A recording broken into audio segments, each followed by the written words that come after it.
Ba-dum, ba-da-boom, ba-da-boom, ba-da-boom.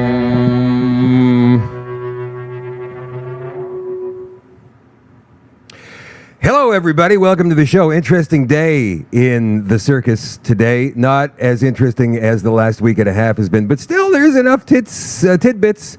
Ooh, I almost said a kind of a naughty word there. I meant to say tidbits. Still enough tidbits out there to keep us all interested for what comes next, whatever that happens to be. Including Benjamin Netanyahu giving a speech today in the U.S. Capitol, Washington Congress, obviously. A joint session was held in Congress today, and a few notable people decided they didn't want to come, including Vice President, I guess we should call her President. Well, maybe not. Vice President Kamala Harris, she rejected the offer to be there. She's supposed to be there. It's her duty to be there. She's supposed to be sitting next to the Speaker of the House. But she didn't go. Where was she? Also, Keon Bexte, I'm not sure if you guys have ever heard his name before. He's the guy behind the Counter Signal, and he used to work with Rebel News. Well, he is, I guess, an investigative journalist, and Keon went hunting for Justin Trudeau in Tofino. I'm not sure exactly when this was, probably a couple of days ago, and he found him. And he recorded an interview while walking on the beach with Justin Trudeau. And there's a lot of speculation about this particular video today online. Certain independents are saying, wow, man, this is amazing. This is fantastic. What an awesome job, Keon. There's other people who are saying this is a fake. And there's some people who are saying, wow, man, Trudeau's boss by agreeing to do this interview. And these are conservative supporters. So this just seems like a whole big weird thing. We're going to play the video for you in just a couple of minutes. And Joe Biden addressed the U.S. tonight, and we've got that for you as well. So all of that is coming up in just a second, including more, as always, on the extension tonight for all access members at shadowdavis.com. The show is brought to you by Canada Nano Silver, CanadaNanoSilver.ca. The Immune Gummies simplify your daily immune support with convenient and delicious Nano Silver Immune Gummies. Each serving contains powerful triple action Nano Silver, elderberry, vitamin zinc. Make that vitamin C, zinc, vitamin zinc. Vitamin C, zinc. I'm getting ahead of myself. My mouth is going faster than my brain.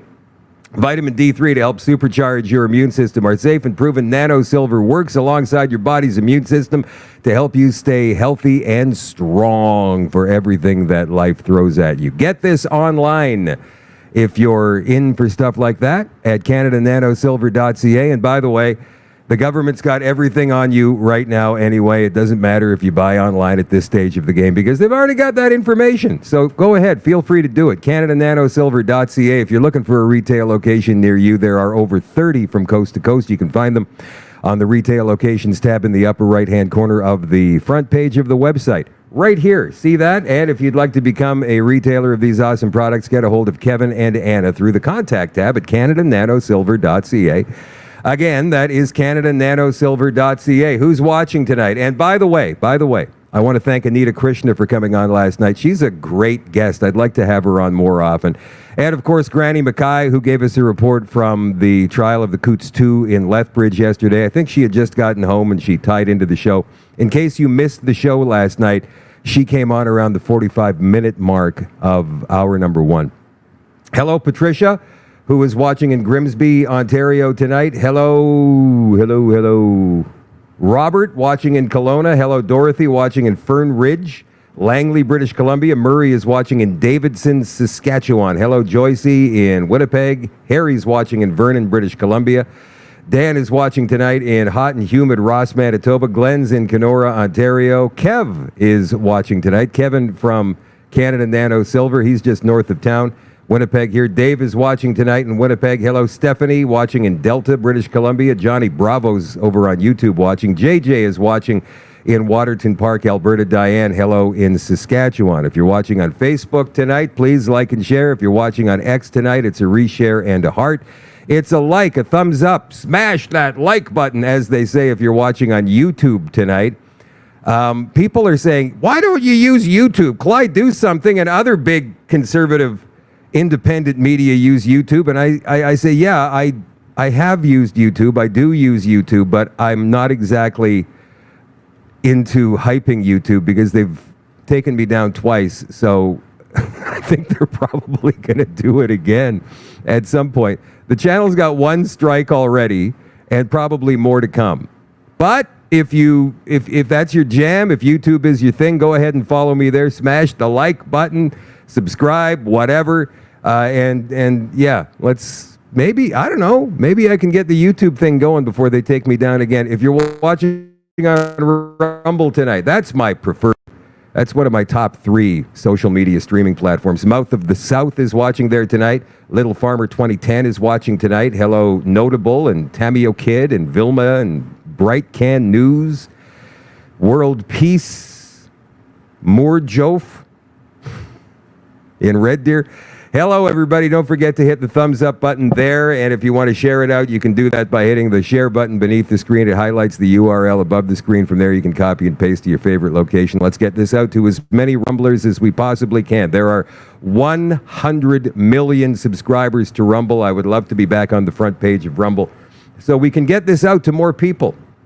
Joe Biden addressed the United States of America tonight, and here is a part of that speech. Good evening, my fellow Americans. Over the past few days, there has been a lot of speculation that I was dead. I'm here to say in no uncertain terms that is totally retarded. I just needed a few days at my Delaware beach house to eat, sleep, good, repeat. One last thing. I want to wish a very, very special fuck you to George. Worst fucking Batman ever. George looked disgusting, nipples protruding in his suit. Very, very disrespectful. Okay, wait. That's not. I got deep faked, everybody. That's not the real Joe Biden. That's obviously an AI copy. This is Joe Biden's address to the nation, and we're going to watch this for a couple of minutes, not to hear what he has to say, but to see how he looks. My fellow Americans. At the very beginning here, he looks a little bit stunned, but I don't know, maybe he's just waiting for the director to say, and action. Here we go. My fellow Americans, I'm speaking to you tonight from behind the resolute desk in the Oval Office. In this sacred space, I'm surrounded by portraits of extraordinary American presidents. Thomas Jefferson wrote the immortal words that guide this nation. George Washington, who showed us presidents are not kings. Abraham Lincoln, who implored us to... Well, George Washington was never in that office. There was no White House when George Washington was the president. Am I picking nits? All right, let's keep going. Reject malice. Franklin Roosevelt, who inspired us to reject fear. I revere this office, but I love my country more. It's been the honor of my life to serve as your president. But in the defense of democracy, which is at stake, I think is more important than any title. I draw strength and I find joy in working for the American people. But this sacred task of perfecting our union is not about me. It's about you, your families, your futures. All right. I think that's enough. So I want to see what you guys are saying in the chat. So let's go ahead and have a look. Steven says he's sitting on the toilet. Jonathan says, goodbye, Joe, and good riddance. JJ says, I don't think that's the real Joe. Willie says, I don't think, no, sorry, he says, he's such a liar. Dodie Ann says, I hope he didn't poop. Catherine says, he looks rested and tanned. Gloria says, I just can't. Hey, wait until you see the Trudeau video. Never mind this. And we have some Kamala Harris for you tonight as well. Sharon says she liked the other clip better. Okay, I get what you guys mean. So there's a lot of people out there who is saying, Joe Biden's dead. He's been dead for 3 years. He was killed at Guantanamo Bay. Shadow, what are you talking about? Why are you falling for this nonsense? Guys, first of all, let me explain to you my position on all of this. While I do find everything they're saying interesting and very entertaining, at no point am I falling for any of it, because there's so much ridiculous garbage being spewed right now by people on all sides of this. And the Benjamin Netanyahu thing is another example of this we're going to get to a little bit later on in the show. But, I mean, come on already. at some point we have to pull our heads up and go, really? Like this? Come on. But having said that, the more ridiculous it becomes, and let's be honest, they've done a very good job these past 50 years of covering up all of their nonsense. They have. They've really, obscured a lot of people's minds. But in the last few years, they've kind of given it away. And more people are waking up to this nonsense. Yes, I know, there's still a lot of people who are sleeping. What are you talking about, man? I love Biden. Biden's my guy. Trump! Don't forget, Trump is the guy who ordered the vaccines. Operation Warp Speed, baby. I mean, and also, you're going to hear in Benjamin Netanyahu's address in just a bit, we're going to play you a clip of that, how much he praises Donald Trump and the reaction he gets from Congress. Well, not all of Congress, most of Congress, but yeah, I mean, there's all kinds of crazy stuff afoot right now. Here's a great example of it. We've got an independent journalist who runs an organization called Countersignal Online. And I appreciate Keean Bexte. I appreciate his tenacity. Because he goes in there, he gets shoved around. He used to be at Rebel News, right? He goes in there, he gets shoved around quite a bit by security. He gets banned by pretty much every political party from every press conference he's ever tried to attend. So he hears a few days ago that Justin Trudeau is vacationing with his family in Tofino, British Columbia, which is one of Trudeau's favorite vacation destinations. We all know that because he's there a lot, right? So Keean Bexte takes it upon himself and his camera person, Cat Canada, to go out and see if he can find Justin Trudeau and get an interview with him. Now, when I first heard about this today, my natural assumption was, let me see this before I make any judgments on it. And so I watched it and I came to a conclusion.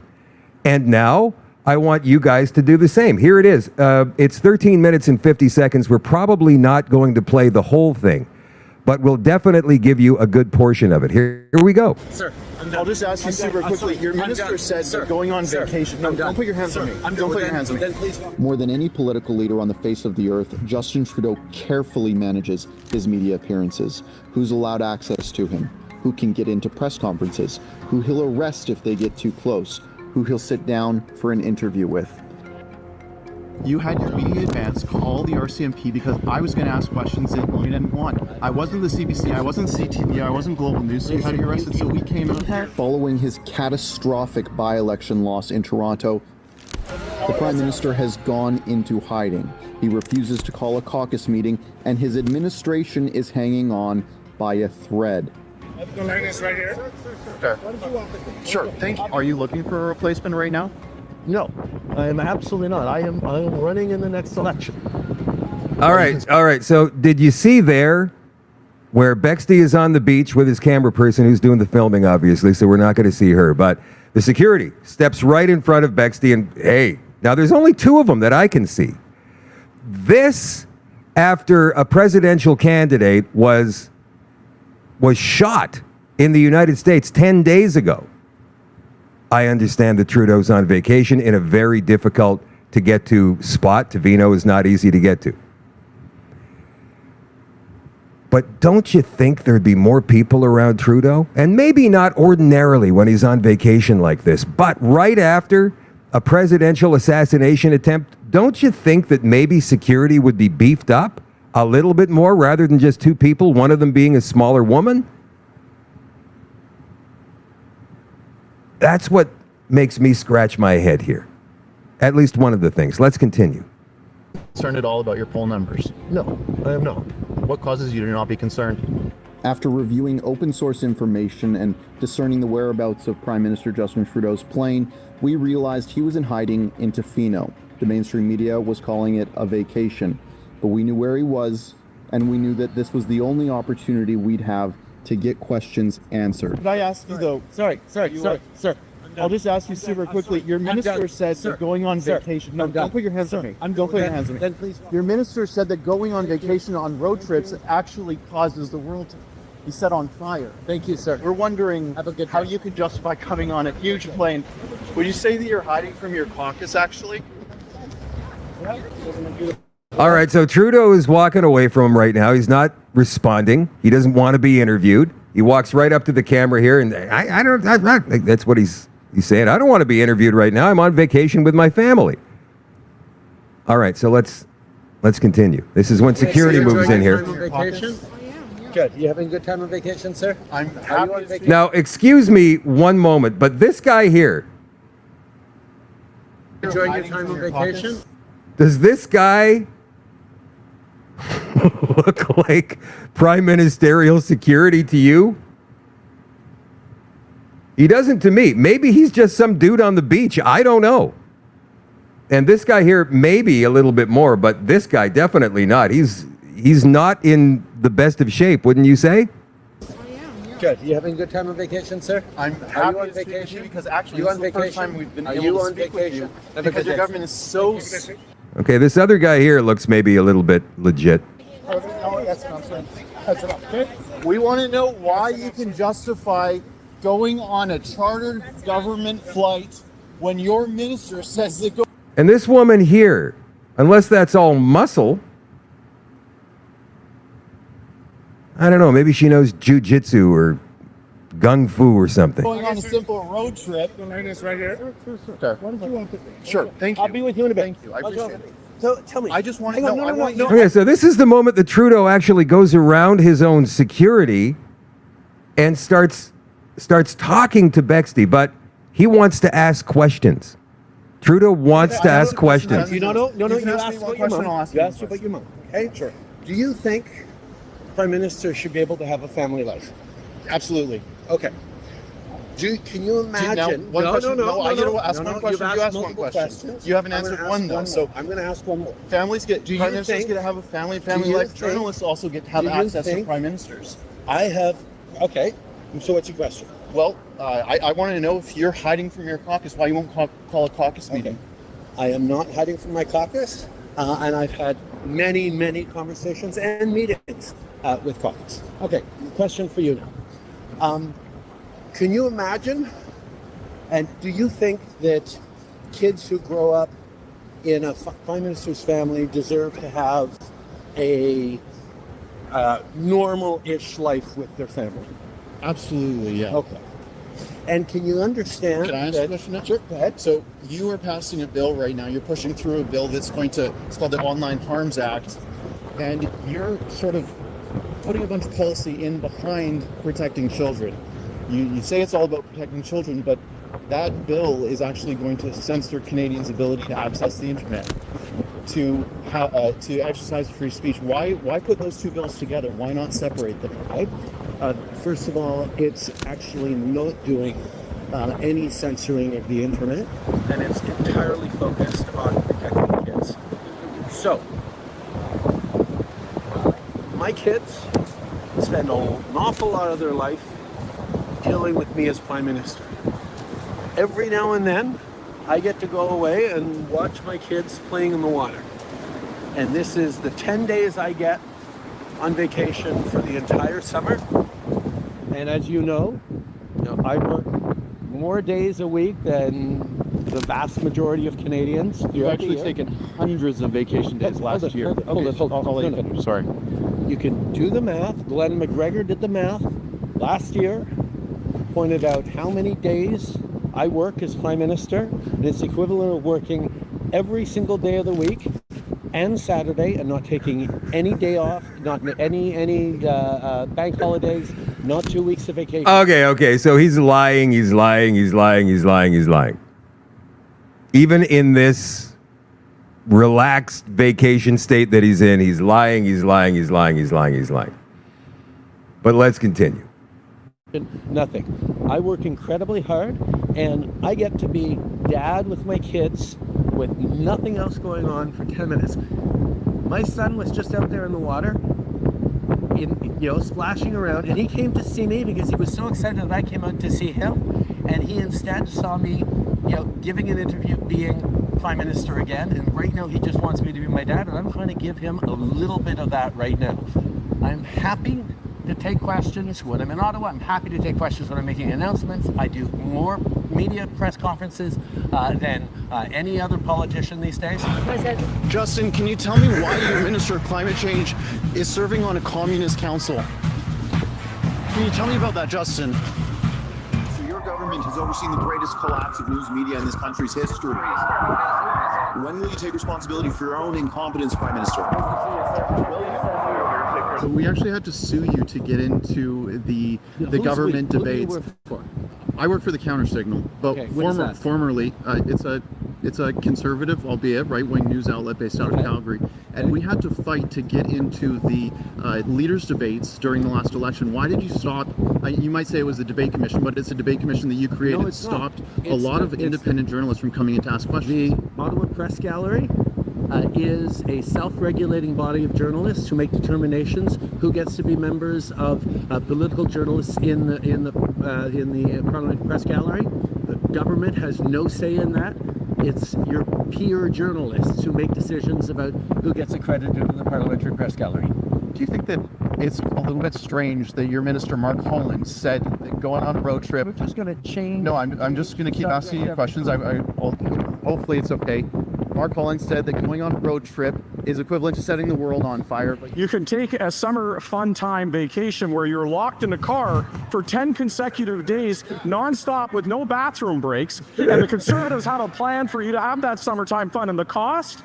Give up the future of the planet. But you chartered a private government jet. No, let me finish my question. You chartered a government jet to here, to Tofino, so that you could be isolated with your family. Totally fair. But lots of Canadian families want... I'm not isolated. This is almost the most western point in the country. You live in Ottawa. I'm not going to do the math on how much carbon that burns. What Mark Holland was talking about was the math that the Conservative Party did on the road trips taken this summer was the equivalent of going from the tip of northern Canada to Patagonia and back 4 times. That's the kind of road trip that the Conservative Party math was actually talking about. Now, lots of Canadians going on vacation all the summer. I don't get on a commercial jet. I don't get to do a long road trip because I only take 10 days off on the summer, so I have to fly to come see my friends and family in Vancouver. If I'm going to fly to the West Coast, I have to fly on an Air Force jet, a Royal Canadian Air Force jet. Those are things that every Prime Minister has to do. It's something that is just the rules. It applies to all Prime Ministers. So if I'm going to go away with my family to a beautiful part of this country where I spent time growing up, I need to do it this way. Do you see any similarities between yourself and Joe Biden's current political situation? No. You trying to... Now we've got a lot of questions. Sure. So I guess my last question is, do you believe that good people should be stepping up in politics for all different parties?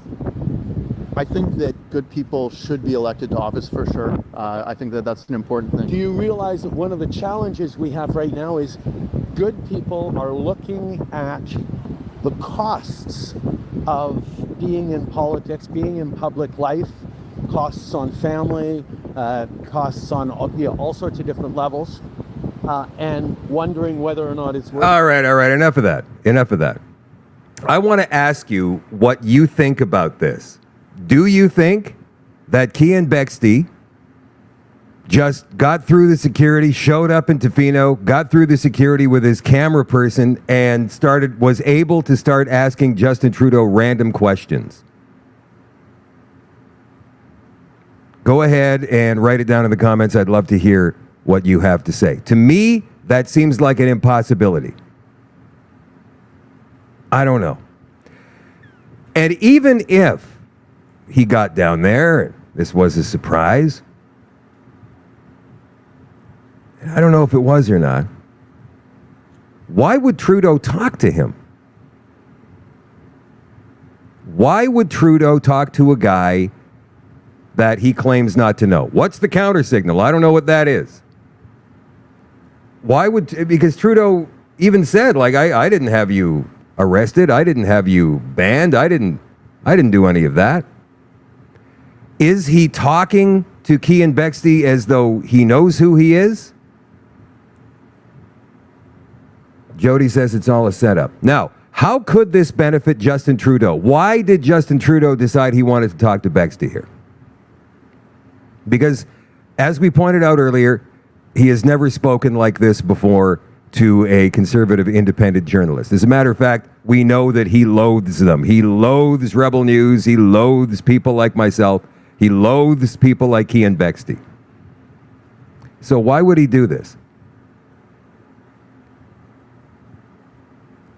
Because Trudeau's poll numbers in doing interviews with CBC and CTV and Global and all the networks, all the left-wing corporate media, and the Globe and Mail and all of the newspapers, they're still only, according to the polls, at about 23 or 24%. So Trudeau might be thinking, now I'm not sure if he'd be smart enough to think of this on his feet, and that's why I ask, is this a setup? Trudeau's team might be smart enough to say, you know, maybe we can make some inroads with the conservative people, because that's where the numbers are right now, according to polling. The Conservative Party is polling around 42% consistently for the past year and a half now, which is more than enough in Canada for a majority government. Trudeau needs to somehow dig into those numbers and bring them back to the Liberals. But he can't reach them through conventional media. So what's he going to do? He's going to talk to people like us. Maybe through Keean Bexty. So one of two things happened here. Either Justin Trudeau is smarter than we gave him credit for, and he recognized all of this in a heartbeat the second that Keean Bexty showed up on the beach with his camera and his microphone, or it's a setup. It's a setup, and Keean Bexty is getting paid somehow by Justin Trudeau or the Liberal Party of Canada in order to carry this out. I don't know. But I do know that political parties are paying certain influencers, not just the Liberal Party. Political parties are paying certain influencers on all social media all across our country. I'm not sure how much they're paying them. Not sure if it's enough to quit your job on. I don't know this. I don't know exactly which influencers or independent journalists are being paid. I'm not one of them, obviously. I'd never take it anyway, because that would compromise me. Even if it was a secret, a hush-hush deal. Somebody is going to find out eventually, and then you're completely ruined.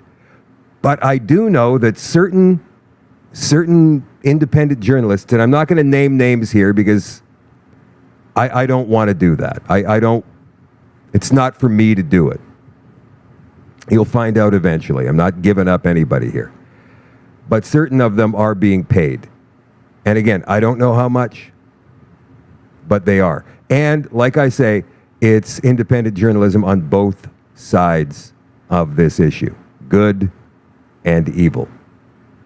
And so does a journalist, an independent journalist on the side of good who takes money now become evil automatically? I don't know. I mean, Bexty could look at this and say, well, you know what? Trudeau's going to pay me. I'm going to get the interview. Trudeau plays on his family here. Maybe he's trying to get the sympathy of Canadians. Well, I don't take many days off. We know he takes days off. We know he was lying about that. And we know he lied about a few other things. I talk to more media than any other prime minister. Yeah, sure you do. Than any other politician out there. No, you don't. We know you don't. We've seen you walk away from cameras over and over and over again. Now, Pierre Poilievre, he does talk to everybody. He does independent media. He also does the left-wing corporate media. And he handles them in, let's just say, a very different way when they start coming from a confirmation bias of almost Marxism.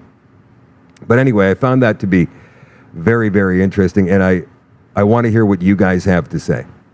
Some people are saying, come on, Shadow. Let me see here. I'm going to go up in the comments. There's a lot coming in right now, so let me see if I can get to. Come on, Shadow. We want to know. No, Charlene, I'm not going to tell you. I'm not going to tell you. It's not for me to say. It's not for me to say. I'm not doing it. And if I were to give away some people who were suddenly they would probably be defunded, and who knows, they might lose their house. I'm not interested in giving it up. I mean, ultimately, it's going to come out anyway. Everything is going to be good in the end of all of this. It will be. I have faith in that. My faith tells me that everything is going to work out just fine. And I'm not here to upset the apple cart, not in any way, shape, or form. Not a chance. Bank of Canada slashes rates amid economic concerns. Now, we're going to get two sides of the political spectrum here. Well, maybe three. We'll get the middle one as well. The Bank of Canada has cut its key interest rate for the second time in a few months. It's down to 4.5% now. This decision was influenced by several economic factors, including rising unemployment, weak household spending, and projected GDP significantly lower than the global average. The move is aimed at stimulating the economy and making life more affordable for Canadians. And again, this is not a Trudeau government decision. This is a decision by the Bank of Canada.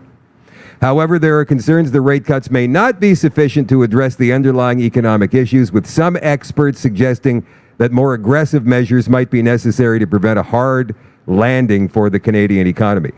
So we had Chrystia Freeland. The Bank of Canada, Let me be clear. The Bank of Canada cut interest rates today. Canada was the first G7 country to cut rates last month. well, we know. So she's trying to take credit for it, even though we know that it has absolutely nothing to do with her and everything to do with a weak economy, weak household spending, GDP significantly below global average. Pierre Poilievre says, breaking. He cracks me up, let me tell you. Shadow, are you being paid by Pierre Poilievre? No, I'm not. I'm not. Bank of Canada forced to try and rescue Canada's collapsing economy, which is shrinking faster than any other G7 country after 9 years of the NDP Liberals. Trudeau's inflationary spending sent interest rates soaring and families paying more for their mortgage. Not going to read the rest of it. So that's all of the points there. The Liberals, as far as I'm concerned, lie. The liberals, right? The Libranos. I'm sure the Conservatives fudged the truth as well. All politicians seem to be doing that more and more lately. But the Liberals, the left, they take it to ridiculous levels. Extraordinary. In the stratosphere with the lying. And the gaslighting, which is probably worse than the actual lying. DND, Department of National Defense, says Iraq evacuation rumors about new defense chief are false and disinformation. What rumors? I've been so busy watching what's going on in the States, I didn't hear about any rumors about the Department of National Defense and their new chief. Well, they say rumors that Canada's new chief of defense staff tried to get out of Iraq ahead of the troops she was commanding on a 2020 NATO mission are entirely false, baseless, and unfounded. Of course they're going to say that. Of course they are. They always deny. Did she try and get out of the country before the rest? Oh my God. The commander tries to get out before her men. We're aware of ongoing disinformation stories currently spreading on social media targeting General Jenny Carnan and her deployment to Iraq, a department spokesperson said. To set the record straight, these claims are entirely false, baseless, unfounded, with no credible evidence or reliable source to support these false allegations. They're aimed at undermining our organization and our mission. This response comes to True North days after online rumors circulating on Reddit and the Canadian Army chat forum following Carnigan's promotion to general and her appointment as the new chief of defense. The allegation, which was not accompanied by any evidence, let's be fair, is that while leading a NATO-trained mission in Iraq, Carnigan, then a major general, attempted to leave her post and extricate herself along with her personal belongings ahead of her troops under her command before being turned around by a more senior NATO general. Oh! Canadian Army veteran Dave Morrow, I've got to get him on the show. She cut and run while she was in charge of the mission in Iraq. 15-year Canadian Army veteran Dave Morrow said it to Harrison Faulkner on True North. Maybe we can find that. Morrow was not in Iraq, never served under this particular general in his military career, but was relaying what he called rumint, an unofficial military abbreviation for rumor intelligence. Now, I wasn't there, he says. Again, to be fair, but having spoke to folks that were, essentially we're dealing with a general who's in charge of her troops in Iraq, incoming fire, so rockets started to be lobbed into the camp, and she decided to cut and run, calls her own evacuation, packs up her carpets, and the only thing that prevented her from getting on the helicopters was another NATO general from the United States basically dressing her down and telling her to get back to her post. Oh, we've got video right here. Let's have a look. Joining us now on the Faulkner Show is the host of the Hard to Kill podcast and a 15-year veteran of the Canadian Armed Forces, Dave Morrow. In 2010, Morrow deployed to Afghanistan with the Vandu Battle Group. Dave, thank you so much for joining us on the show. It's my pleasure, Harrison. So just to get into it, take us through the reaction from the veteran community and the active service community, those that you're speaking with. What was the reaction like when the news broke that Lieutenant General Jenny Carignan was appointed for this incredibly important role? Well, I mean, my circle's relatively large, both the ones that are literally next to me and the ones that are at a distance online. The general sentiment is not great, I'll be honest, and that focuses around the rumors that exist that she didn't perform very well in Iraq. Now, these rumors have been floating around for a while, so overall, I mean, I don't know about her military record all that much. However, this rumor seems to be tarnishing the reputation before she even got into the position. And having hosted other people on the podcast that have made comments about her record and her comments, it leaves a lot of open-ended questions. And like we say in the military, rumint is probably the best source of intelligence out there, and that's rumor intelligence. And that seems to be circulating quite a bit around her tenure in the Canadian Forces. So these are, of course, rumors, but we want to give our audience an insight into what exactly those rumors are. Of course, we don't have evidence, and as you say, it's based on rumor intelligence. But when you talk about these rumors circulating around her leadership, can you explain in more detail what members are saying? Well, I mean, not to pull any punches, but she cut and run while she was in charge of the mission in Iraq.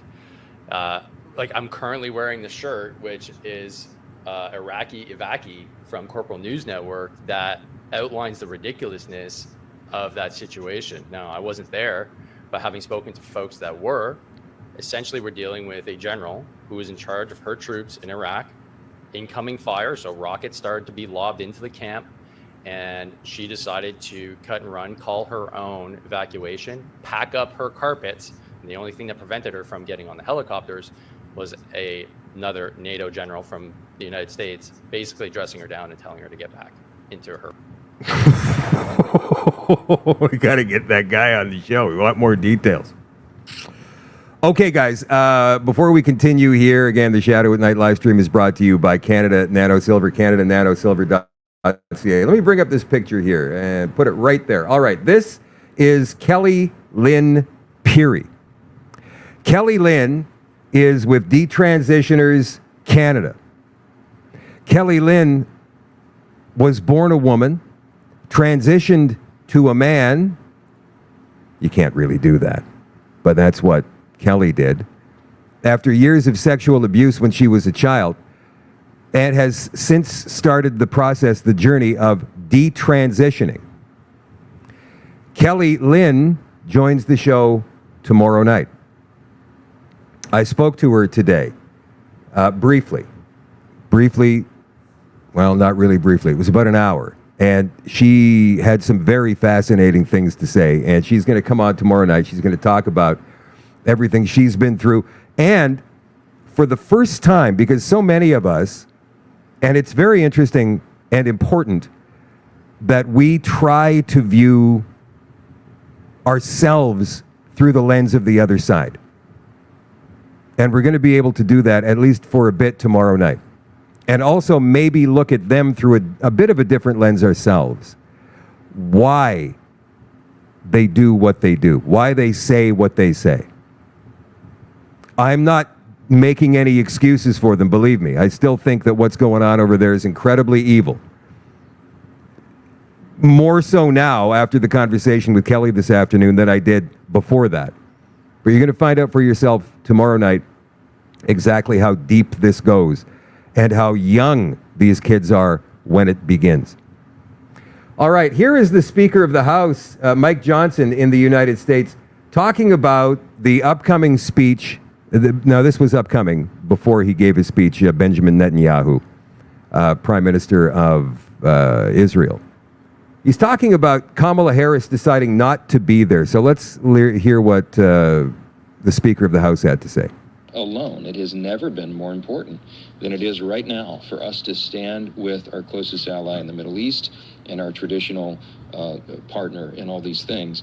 And it is outrageous to me and inexcusable that, as the leader mentioned, that Kamala Harris is boycotting this joint session. This is an historic moment. It's an important moment for the country for all the reasons we've said. The gravity of the situation cannot be overstated. And yet, Kamala Harris will abandon her seat. As you all know, as the Vice President and as serving as the President of the Senate, she is supposed to be seated next to me at the rostrum. She will not be there because she refuses to attend. She needs to be held accountable for that, and she needs to be asked very serious questions about why. They went down the roster to find out who else would sit in the seat. Senator Patty Murray declined the opportunity as well. She will also boycott the event, skip the speech. They landed on Senator Cardin, who is retiring from the Senate, so has little political risk. The idea that they're making political calculations when our ally is in such dire straits, fighting for its very survival and fighting back against the horrific attack in October is unconscionable to us. America's relationship with Israel has always been bipartisan, and it should stay that way. With that, I'll take a few. All right, so that's Speaker of the House Mike Johnson talking today just before Benjamin Netanyahu gave his speech. Where was Kamala Harris? Well, she was dancing.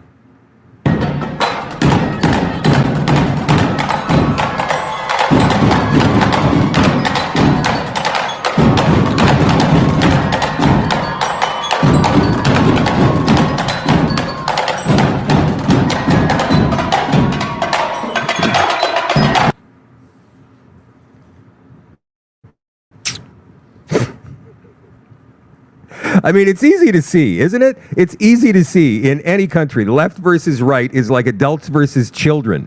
And for years, we were letting children run us. And it feels to me like the pendulum is swinging back to where it should be.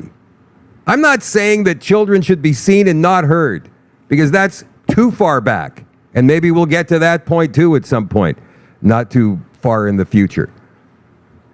But for now, we got to respect the kids, respect their rights, obviously, but they can't be running the show.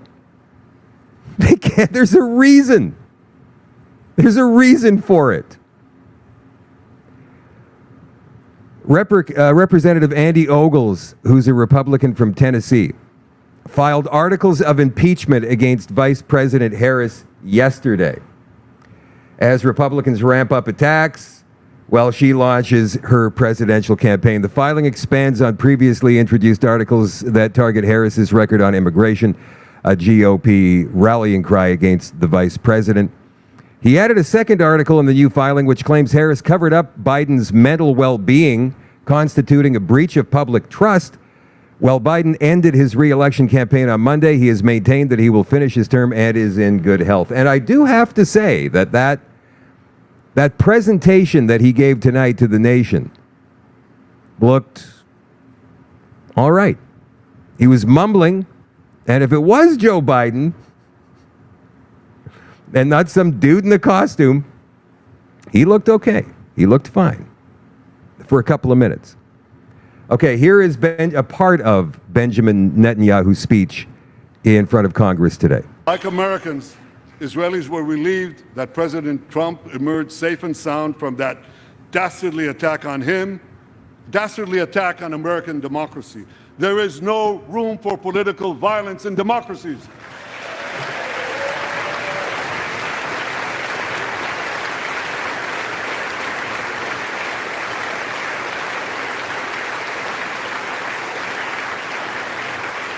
I also want to thank... Wait a minute. Yeah, there's a few Democrats that decided they were going to boycott this thing today. But most of them showed up. And they're all doing a standing ovation for Benjamin Netanyahu. It must say something to you. They're all in on it? Yeah.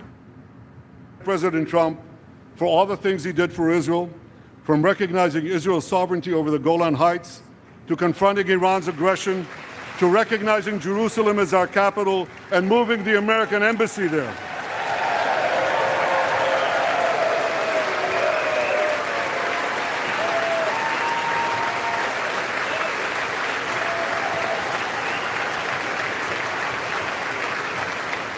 That's Jerusalem, our eternal capital, never to be divided again.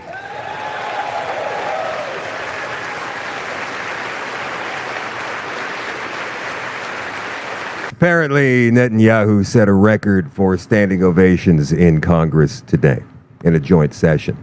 Here's one of the squad, Rashida Tlaib. She showed up, and this is what she was doing while Netanyahu was speaking.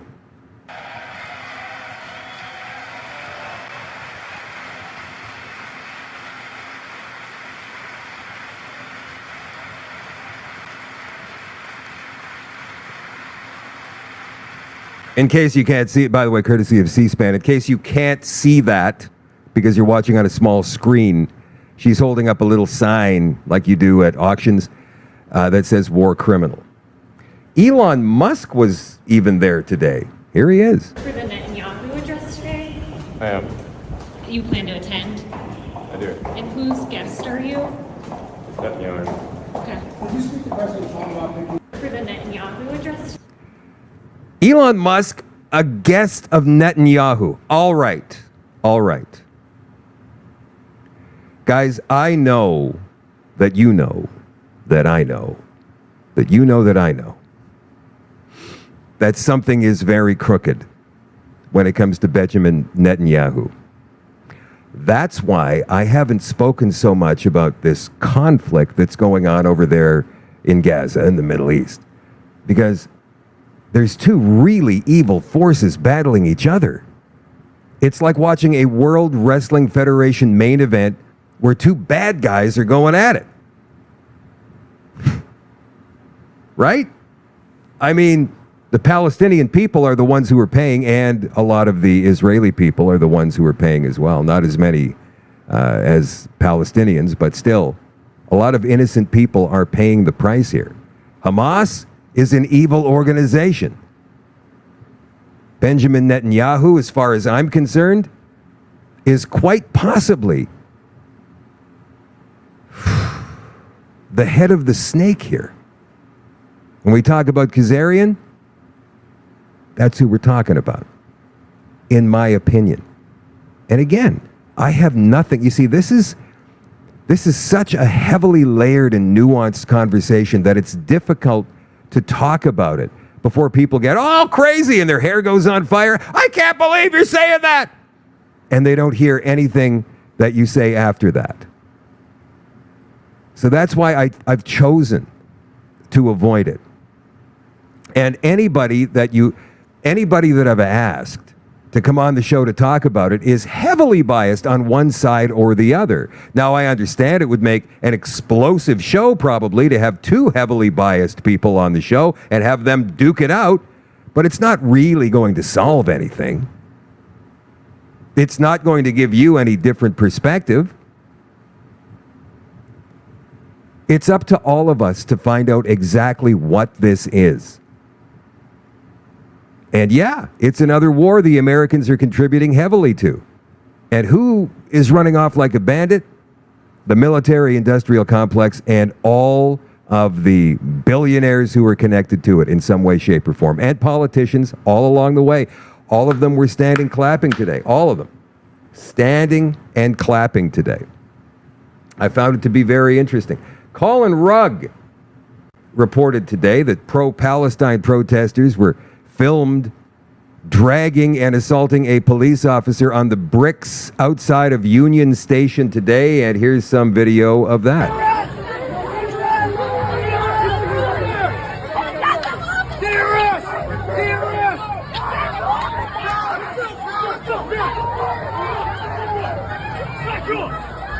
Back up!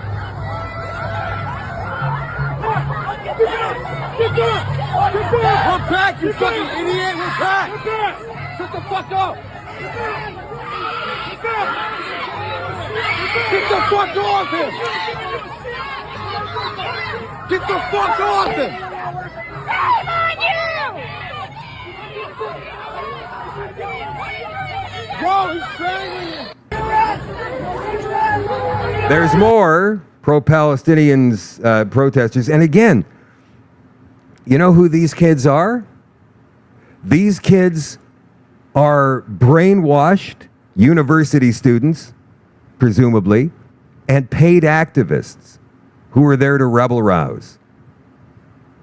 None of these kids who were there well, I can't say none. Let's just say a very small percentage of kids who were there protesting because they actually believe in the cause. They don't understand it. Any of them, if you've seen video, any of them who were asked exactly what they're fighting for can never give you an answer. Ever. They don't know. They just want to go and be part of the crowd, the cool kids. But they don't mind lighting flags on fire. Here is a video of just that. And by the way, not only are they burning the American flag, but they're chanting Allahu Akbar.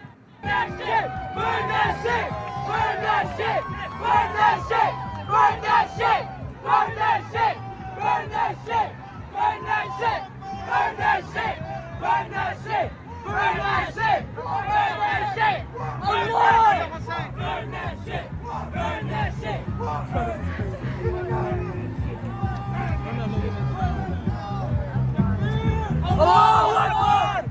Allahu Akbar! Allahu Akbar! Allahu Akbar! Okay, so that video courtesy of Timcast URL. Thank you very much.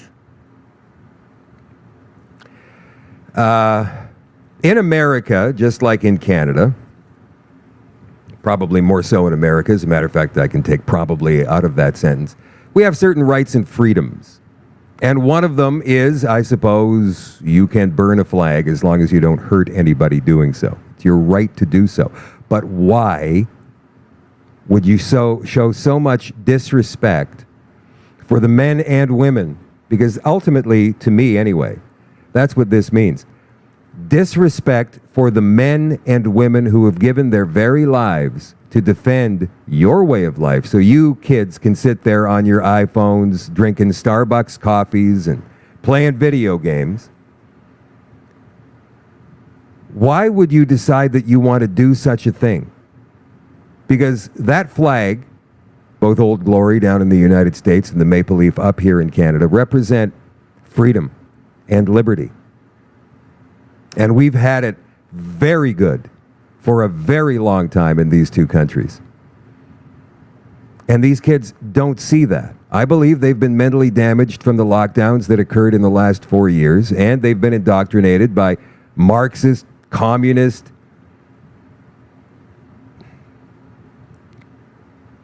professors at their facilities of higher learning. They don't know what they're doing. But worse still, there are politicians out there and university presidents, deans, teachers, professors who are in support of this as well. They have brought this nonsense into our countries. And it's time we do something about it. The question is, what do we do? Well, to restore Canada to what Canada needs to be, which is Canada. And this is an idea that Stephen Harper had in the last month of his campaign in 2015, banning the hijab and the burqa in Canada. He did not want these folks walking around with their faces covered. And so Concerned Canadian posts on X today, this is a highly emotionally charged and divisive, if not polarizing issue, but would you agree with the banning of the hijab and the burqa in Canada? What are your thoughts? And I would love to hear what you have to say. And not just that, because it is a religious symbol, but I'm talking about masking in general.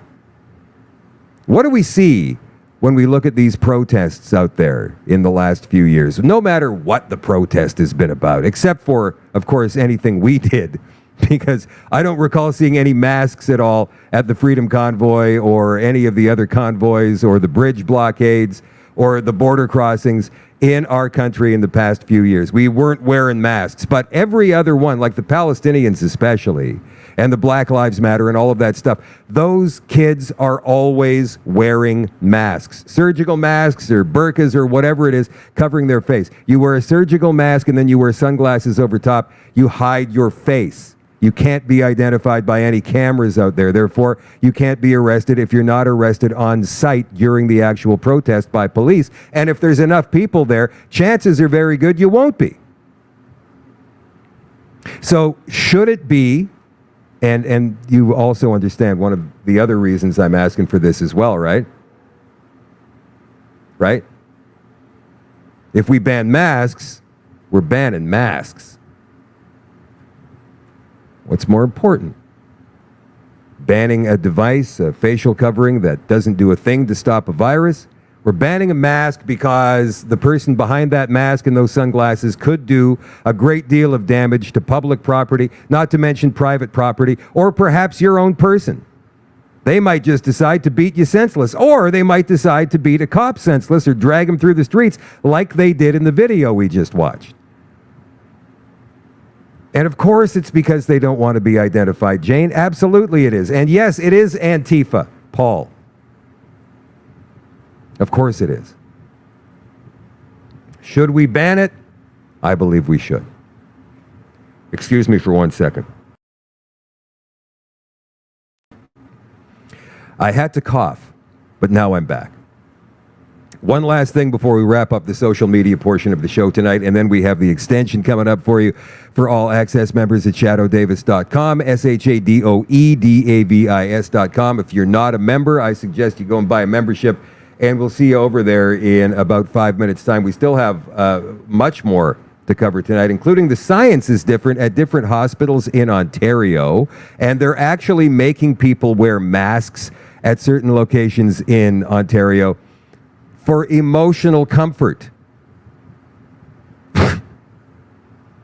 It's true. They call it emotional comfort masking. It has nothing to do with science or keeping you safe from a virus. It has everything to do with making people feel good inside. Oh, he's wearing a mask. He's one of the good ones. That's all coming up in the extension on shadowdavis.com. Here's a great editorial by Paul Ingrassia on Gateway Pundit today. Don't buy the Kamala psyop. I'm sure that by now, if you spend any time on social media at all, no matter which one, in the past couple of days, you've noticed a huge push. And guys, I'm seeing some stuff come across my timeline. I go, how is this even here? I don't subscribe to Gaze of the Atlantic. Like, what is this doing here? It has nothing to do at all with anything I would ever look at. So your AI is way off there, Mark Zuckerberg or CIA or whoever's running Facebook and Instagram these days. That's absolutely ridiculous to me. But today and yesterday, it was all about Kamala, attack of the competent woman. She's a giant picking up cars from a bridge in New York City. Or you see her dancing, but not dancing like we saw her in the video today. She's wearing an evening gown and looking in charge and rather regal at the same time with her legs shiny because they're showing through a slit in the dress. It's like, what? Why am I seeing all of this? I have absolutely no interest in this. I'm Canadian. Why are they targeting me for this? Because it's a psyop. A month ago, Joe Biden was your candidate. There was no doubt about it. And now Kamala is the next coming of God, man. She's going to win. That's a psyop. And they started it yesterday, probably Monday night, all over social media. It's an obvious one. You see, this is why I said earlier in the show that the more ridiculous things become, the more obvious it is to everybody that this is just a big steaming pile of BS. Over the coming months, the media industrial complex will be working on overdrive, trying to convince the American public that Kamala Harris is not just a viable candidate, but a once-in-a-generation talent whose victory in November is not only possible, but a foregone conclusion. Don't buy the hype. First, the same people who have forced Joe Biden out of the race are now pooling hundreds of millions of dollars for the cause of cackling Kamala. They're the ones who a little over a month ago scolded anyone who would dare speaketh the unsayable that Joe Biden was cognitively incapable of serving as president. Lest we forget, there is a reason Biden waited this long to drop out of the race. It was not, as the mainstream left-wing corporate media would now say, because he suddenly became afflicted with dementia the night of the debate, prior to which he was a very bold and very vibrant president. As the vice president insisted just a few months ago, she said it. But rather because nobody in their right mind wanted to replace Biden with Harris or anyone else, understanding that however bad Biden was, his replacement would likely be even worse. Polling supported that too. In the months leading up to Biden's disastrous debate performance, head-to-head polls between Donald Trump and Kamala Harris were on average worse than the polling between Trump and Biden. These figures found support in their approval ratings. Biden remains the least popular president since the advent of modern polling. However, Kamala Harris fares even worse, registering as the most unpopular vice president in history, surpassing Dan Quayle and even the disgraced Dick Cheney by large margins. For her part, being one of Biden's closest advisors, Kamala Harris had insider knowledge about Biden's cognitive impairment, something that won't bode well with voters. We actually saw video on MSNBC today, of all places, of 4 Democrat voters who won't be voting Democrat this time around because they think that Kamala knew that Joe was mentally incapacitated months ago and covered it up. And because of that one thing, they will never trust her ever again.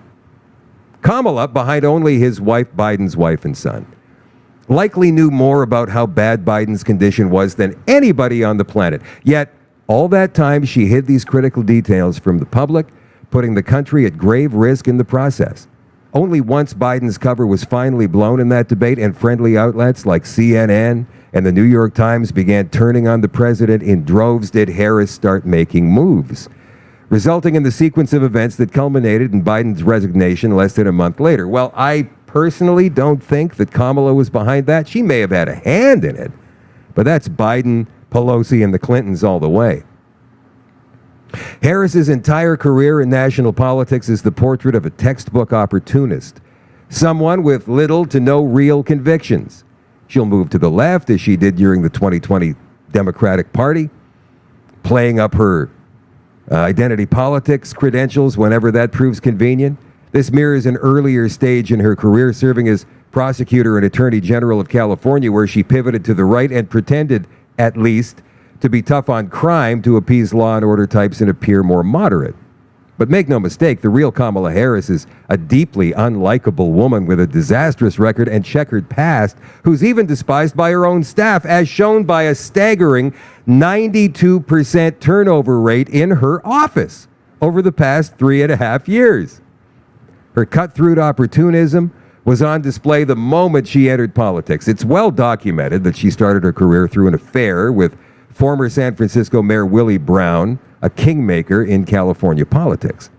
This consummate affirmative action politician, she was handpicked by Joe Biden in the 2020 race as the George Floyd riots were ravaging the country to appeal to black women.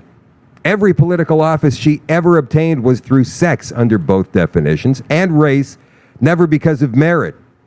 And it shows. As Biden's designated border czar, Harris has presided over the worst border in American history. During her tenure, an estimated 10 to 20 plus million illegals have flooded the mainland, inundating schools, hotels, hospitals, and mass transit. Canada, too, for that matter. Let's be honest. and bringing with them lethal drugs like fentanyl that have tragically claimed the lives of hundreds of thousands of Americans over the last few years. The corporate media is keenly aware of how horrendously Harris has managed the southern border and how that issue remains a top priority for tens of millions of voters. For this reason, they have scrambled to gaslight and revise Harris's record. Again, part of the PSYOP, right? This week, Axios incredulously maintained that Harris never served as Biden's border czar, despite reporting back in 2021 that Harris was appointed by Biden as border czar. Many other mainstream outlets dutifully playing cleanup for Harris have followed Axios' lead, realizing the border catastrophe remains one of the Biden administration's most unpopular policies, and Kamala Harris, as border czar, is arguably more closely linked to the issue than anyone not named Biden, Joe Biden. Because there's basically no daylight between Biden's record and Kamala Harris's platform, the media will attempt to distract voters with contrived narratives about fundraising. Oh, she set a record for fundraising in hours after she was named the candidate. Fake polling, which came out yesterday, we talked about that last night, which have no basis whatsoever in truth. For example, the $100 million that Harris is said to have spontaneously raised overnight, which is supposed to demonstrate a groundswell of grassroots support, is hogwash. They're trying to pass this off as impromptu when in reality it was premeditated, planned from the moment Biden imploded on that debate stage, if not earlier. Equally incredulous are some of these polls that have come out in recent days, including ones by Reuters and CNN, that indicate Harris is either closing in or outright leads Trump in a head-to-head matchup. The purpose of these polls is not to capture reality, but rather to demoralize and gaslight voters into believing that Harris, whose approval ratings lag behind Biden's, could plausibly beat Trump in the general election. The narrative is an important component of the cheat. If the Democrats can sow doubts in the minds of enough regular voters that Harris, despite polling behind Trump, can win, it makes it easier for them to cover evidence of fraud and censor dissenting voices using big tech platforms like Meta and Google when the time arrives to tabulate votes. That's why Republicans must remain vigilant for the remaining months of this election and act like they're 10 points behind. It's also why we should counter-signal narratives of a Harris comeback or revival with the well-supported view that this election is President Trump's race to lose, and anything short of that assessment is fake news. The bottom line is it virtually impossible for Kamala Harris to win on her own merits. She is an unlikable politician who could not even poll above single digits in her own party's primary.